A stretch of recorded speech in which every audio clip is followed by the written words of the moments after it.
Education with Shantanu চ্যানেলে তোমাদের সকলকে স্বাগত জানাই। আজকে আমার আলোচনার বিষয় Swami Vivekananda merit cum means স্কলারশিপে যারা 2025 বা 2026 শিক্ষাবর্ষে আবেদন করতে চাইছো তাদের কিন্তু একটা সমস্যা দাঁড়াচ্ছে, যেখানে তোমরা অনেকেই বলছো যে দাদা আমাদের গ্যাপ সার্টিফিকেট বা ইয়ার গ্যাপ সার্টিফিকেটটি কিভাবে বের করব বা কিভাবে ডাউনলোড করব। আমাদের যদি ইয়ার গ্যাপ থাকে তাহলে কি আমরা এই Swami Vivekananda merit cum means স্কলারশিপে আবেদন করতে পারবো?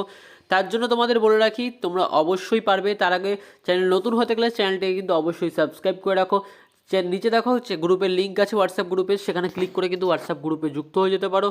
এবার বলে রাখি তোমাদের যেই সমস্যাটা ছিল যে ইয়ার গ্যাপ সার্টিফিকেট, সেটা কিন্তু তোমরা পারবে এবং তোমরা কিন্তু আবেদনও করতে পারবে।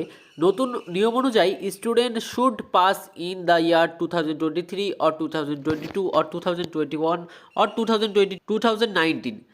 এরা কিন্তু অর্থাৎ 2023 থেকে শুরু করে 2019-এর মধ্যে যারা পাস করে গিয়েছে, 2019 থেকে শুরু করে 2023-এর মধ্যে যারা পাস করেছে এবং যারা কোনো কারণে বিগত 1 বছর বা 2 বছর কোনো কোর্সে ভর্তি হতে পারেনি বা কলেজে ভর্তি হতে পারেনি, তারা কিন্তু এই Swami Vivekananda merit cum means স্কলারশিপে আবেদন করলে টাকা পেয়ে যাবে। তবে এখানে আবেদন করতে গেলে কিন্তু তোমাদের সব থেকে গুরুত্বপূর্ণ যেই দরকারি জিনিসটি সেটি হচ্ছে ইয়ার গ্যাপ সার্টিফিকেট। এই ইয়ার গ্যাপ সার্টিফিকেট নিয়ে কিন্তু আগে অনেকেরই সমস্যায় পড়তে হতো, যার ফলে তারা Swami Vivekananda merit cum means স্কলারশিপের সুবিধাগুলো নিতে পারতে না। তবে এই ইয়ার গ্যাপ সার্টিফিকেট কিন্তু এখন থেকে পাওয়া যাবে এবং তোমরা কিন্তু যারা ইয়ার গ্যাপ রয়েছে তারা কিন্তু আবেদন করতে পারবে Swami Vivekananda merit cum means স্কলারশিপে। এবার বলবো তোমরা কিভাবে ইয়ার গ্যাপ সার্টিফিকেটটি খুঁজে বার করবে। প্রথমেই বলে রাখি তোমরা যদি Swami Vivekananda merit cum means স্কলারশিপে যদি আবেদন করতে চাও তাহলে কিন্তু এখন সমস্ত ডকুমেন্টস বা সমস্ত কিছু তোমাদের ডিটেলস ফিল করার পর তোমাদের যখন ডকুমেন্ট সেকশনটি আসবে, যেখানে তোমাদের সমস্ত ডকুমেন্ট আপলোড করবে, সেখানে কিন্তু উপরে দেখতে পাচ্ছ please click to download year gap certificate এবং নিচে দেখো লেখা রয়েছে declaration by head of the institution regarding the cause of year gap of নন।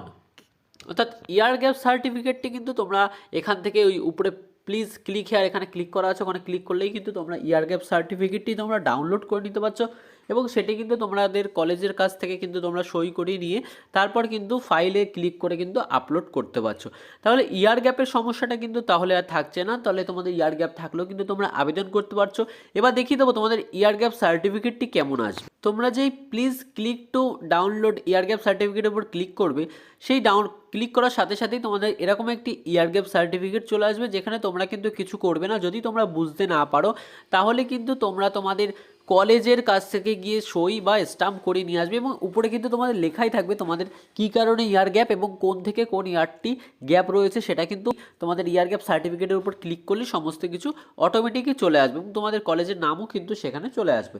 তো আশা করি বুঝতে পারলাম যে তোমাদের ইয়ার গ্যাপ থাকলেও কি তোমরা আবেদন করতে পারবে কিনা Swami Vivekananda merit cum means স্কলারশিপে। তো ভিডিওটি তোমাদের কেমন লাগলো তা কিন্তু অবশ্যই জানাবে। চ্যানেল নতুন হতে থাকলে চ্যানেলটিকে অবশ্যই সাবস্ক্রাইব করে দেবে। যারা এখনও পর্যন্ত হোয়াটসঅ্যাপ গ্রুপে যুক্ত হয়নি তারা কিন্তু চাইলেই নিচে দেখো ডিসক্রিপশন লিঙ্ক আছে, সেখান থেকে হোয়াটসঅ্যাপ গ্রুপে যুক্ত হয়ে যেতে পারো।